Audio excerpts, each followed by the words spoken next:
ഏതൊരു പെൺകുട്ടിയുടെയും ജീവിതത്തിലെ തന്റെ ആദ്യത്തെ ഹീറോ അവളുടെ അച്ഛനായിരിക്കും. അതെ, ഏതൊരു സ്ത്രീക്കും ഏതൊരു പെൺകുട്ടിയും ഈ ലോകത്ത് ഏറ്റവും കൂടുതൽ വിശ്വസിക്കുന്നതും സ്നേഹിക്കുന്നതും അവളുടെ അച്ഛനെയായിരിക്കും. ആ കരങ്ങളിലായിരിക്കും ഏറ്റവും സുരക്ഷിതത്വവും ഒരു പെൺകുട്ടി കാണുന്നത്. എന്നാൽ അതേ അച്ഛൻ തന്നെ ഒരു പെൺകുട്ടിയെ വർഷങ്ങളോളം ലൈംഗികമായി പീഡിപ്പിച്ചാലോ എത്ര ദാരുണമായ സംഭവമാണ്.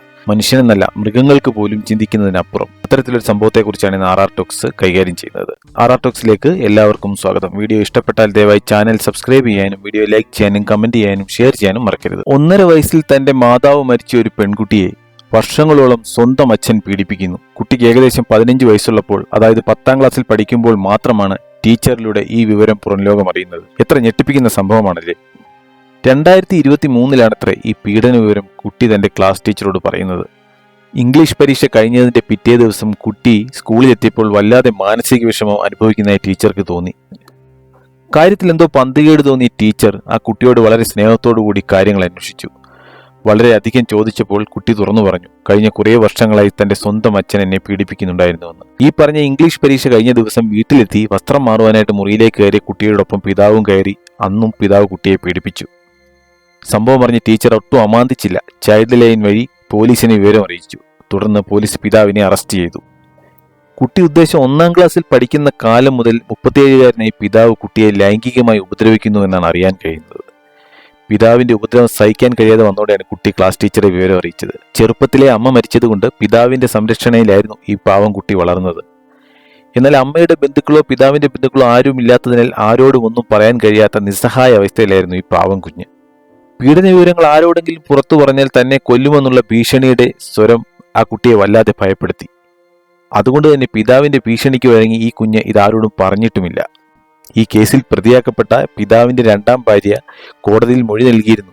പീഡനം നടന്നില്ല എന്നും ഈ ഇംഗ്ലീഷ് പരീക്ഷ നടക്കുന്ന ദിവസം താൻ വീട്ടിലുണ്ടായിരുന്നു എന്നുമൊക്കെ. എന്നാൽ പ്രോസിക്യൂഷന്റെ തിരിച്ചുമറിച്ചുമുള്ള ചോദ്യങ്ങൾക്ക് മുന്നിൽ ഇവർക്ക് ഉത്തരം മട്ടിയതോടെ പറയുന്നതെല്ലാം കളവാണെന്ന് കോടതിക്ക് ബോധ്യപ്പെട്ടു. അങ്ങനെയാണ് അവസാനം തിരുവനന്തപുരം പോക്സോ ജില്ലാ സെഷൻസ് കോടതി ജില്ലാ ജഡ്ജി ശ്രീ AP ഷിബു മകളെ ലൈംഗികമായി പീഡിപ്പിച്ചതിന് ഈ പിതാവിന് വിവിധ വകുപ്പുകളിലെ 3 തവണ മരണം വരെ കഠിന തടവ് വിധിച്ചത്. അതിശക്തമായ വിധിയാണിതെന്ന് പറയേണ്ടിയിരിക്കുന്നു. അതുകൂടാതെ 1,90,000 രൂപ പിഴയും വിധിച്ചിട്ടുണ്ട്. ഇതിൽ നിന്നും 1.5 ലക്ഷം രൂപ കുട്ടിക്ക് നൽകുവാനും കോടതി വിധിച്ചിട്ടുണ്ട്. സെലിബ്രിറ്റികൾക്കെതിരെയുള്ള പീഡന ആരോപണങ്ങളുടെ പുറകെ പൊടിപ്പും തൊങ്ങലും വെച്ച വാർത്തയും അഭിമുഖങ്ങളുമായി പോകുന്ന മാധ്യമങ്ങൾ ഈ വാർത്തയ്ക്ക് വേണ്ട പ്രാധാന്യം നൽകിയില്ല എന്ന് തോന്നുന്നു. എന്താണ് ഈ വാർത്തയ്ക്ക് ഇത്ര കണ്ട് പ്രാധാന്യം എന്നൊരു ചോദ്യം അവശേഷിക്കുന്നുണ്ടല്ലേ. കാരണം ഇത്രയും നീചമായ ഒരു പ്രവൃത്തിക്ക് നിയമം നൽകിയ തക്കതായ ശിക്ഷ ജനങ്ങളിലേക്ക് എത്തിക്കേണ്ടത് മാധ്യമങ്ങളുടെ ധർമ്മമാണ്. നാളെ ഇതേ രീതിയിലുള്ള ഒരു ക്രൈം ചെയ്യാൻ ഉദ്ദേശിക്കുന്ന ഏതൊരു വ്യക്തിക്കും ഇങ്ങനെയുള്ള ശിക്ഷാ നടപടികൾ, ഇങ്ങനെയുള്ള ശിക്ഷാ ചരിത്രങ്ങൾ ഒന്ന് ചിന്തിപ്പിക്കുന്നതിനും അല്ലെങ്കിൽ ആ കുറ്റകൃത്യത്തിൽ നിന്നും പിന്മാറുന്നതിനും പ്രേരകമാകുന്നുവെങ്കിൽ അതൊരു സമൂഹ നന്മയാണ് എന്ന യാഥാർത്ഥ്യം.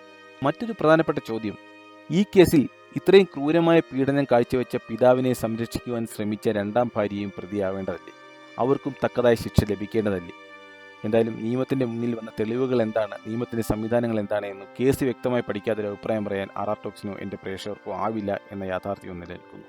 ഈ വാർത്ത കൊണ്ട് ആർ ടോക്സ് ഉദ്ദേശിക്കുന്നത് ഏറ്റവും പ്രധാനപ്പെട്ട ഒരു കാര്യം എൻ്റെ പ്രേക്ഷകരുമായി പങ്കുവെക്കാനാണ്. ക്രൂരമായ പീഡനങ്ങൾ നടക്കുമ്പോൾ യഥാസമയം നിയമ നടപടികൾ സ്വീകരിക്കുവാൻ പെൺകുട്ടികൾ അല്ലെങ്കിൽ പീഡിപ്പിക്കപ്പെട്ടവർ തയ്യാറാവുകയാണെങ്കിൽ പ്രതികൾക്ക് തക്കതായ ശിക്ഷ ലഭിക്കുന്നതിനും അതുകൊണ്ട് തന്നെ ഇങ്ങനെയുള്ള ക്രിമിനൽ നടപടികൾ തുടർന്നുണ്ടാവാതിരിക്കുന്നതിന് വേണ്ടിയുള്ള ഒരു മുൻകരുതൽ എടുക്കുവാനും സമൂഹത്തിന് സാധിക്കുമെന്ന വസ്തുത ഇവിടെ പറയണമെന്ന് തോന്നി.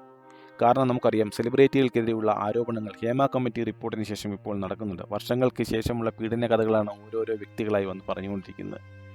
ഇവരാരും തന്നെ യഥാസമയം പ്രതികരിക്കാൻ ശക്തിയോ ബുദ്ധിയോ ഇല്ലാത്ത ആൾക്കാരൊന്നും തന്നെയല്ല. അതുകൊണ്ട് തന്നെ ഇവരെയെല്ലാം സംശയത്തിൻ്റെ കണ്ണുകൾ കൊണ്ടാണ് സമൂഹം കാണുന്നത്. ഈ ഒരു പ്രവണത നിലനിൽക്കുന്നത് കൊണ്ട് ശരിക്കും കുറ്റം ചെയ്ത ആരെങ്കിലും ഉണ്ടെങ്കിലും ഈ ഒരു പ്രവണതയുടെ അല്ലെങ്കിൽ ഈ ഒരു സംശയത്തിൻ്റെ മറവിൽ രക്ഷപ്പെട്ടു പോകുന്നു. യഥാസമയം ആക്ട് ചെയ്യാതെ യഥാസമയം പ്രതികരിക്കാതിരുന്നത് കൊണ്ടുള്ള തിക്തഫലം. ഇനിയുള്ള തലമുറയ്ക്കെങ്കിലും ഇത് സംഭവിക്കാതിരിക്കട്ടെ എന്ന് നമുക്ക് ആഗ്രഹിക്കാം. എന്തായാലും ഈ വിഷയത്തിൽ എൻ്റെ പ്രേക്ഷകരുടെ അഭിപ്രായം ദയവായി കമൻറ്റായി രേഖപ്പെടുത്തുക. ഈ വീഡിയോ ഇഷ്ടപ്പെട്ടാൽ ദയവായി ചാനൽ സബ്സ്ക്രൈബ് ചെയ്യാനും വീഡിയോ ലൈക്ക് ചെയ്യാനും കമൻറ്റ് ചെയ്യാനും ഷെയർ ചെയ്യാനും മറക്കരുത്. അടുത്ത വീഡിയോയുമായി വരുന്നതുവരെ ഏവർക്കും നന്ദി, നമസ്കാരം.